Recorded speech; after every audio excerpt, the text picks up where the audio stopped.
بسم الله الرحمن الرحيم. اهلا بيك يا صديقي المبرمج. طالب عندي جاي يقول لي انا مش لاقي شغل، ويا ريت لو في فرصه قدامك يا باشمهندس علشان انا مخلص جيش وعندي مسؤوليات وليا فتره قاعد بذاكر بس ما بعملش اي حاجه غير المذاكره.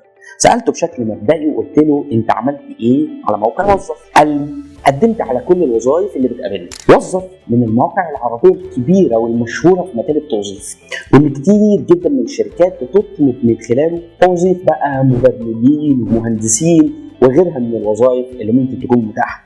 علشان كده اي حد لازم يهتم انه يقوي البروفايل بتاعه عليه ويستخدمه دايما في البحث عن وظيفه معينه لو هو بيبحث عن وظيفه. طيب ولينكد ان؟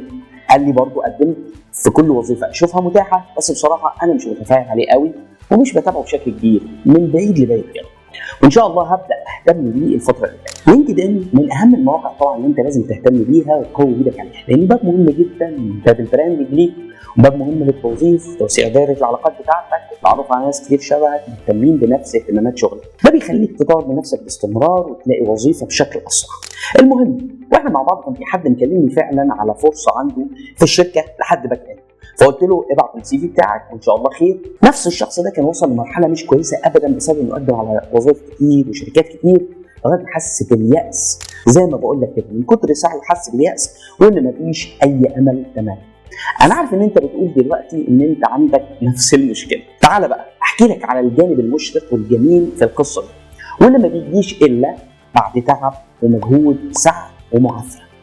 يشاء ربنا سبحانه وتعالى ان الوظيفه اللي كانت جايه لي دي او الشخص اللي كان مكلمني ما زالت عنده الفرصه دي متاحه. والغريب بقى ان نفس الشخص اللي كان جاي بيقول لي عاوز وظيفه، لقى حوالي 5 شركات كلموه على انترفيوهات من اللي كان باعت لهم من سي في من زمان قوي، ووصل الموضوع معاه للمفاضله ما بين الخيارات المتاحه، انه اقرب وانه سالري افضل وهكذا. طبعا هو ما كانش هيوصل للمرحله دي ابدا الا لو كان فعلا مشي في طريق واضح وسعى بمجهود كبير وحاول يشوف الشركات اللي فاتحه فرصه للتوظيف وقدم على الوظائف دي. ومش بس كده، الشخص ده وسع دايره علاقاته وما سابش باب يقدر يوصل له ويخبط عليه الا وحاول معاه. الشاهد من القصه دي وغيرها طبعا كتير ان انت بس مطلوب منك تسعى وطلب عون ربنا وتوفيق انه ربنا سبحانه وتعالى ييسر لك الامور.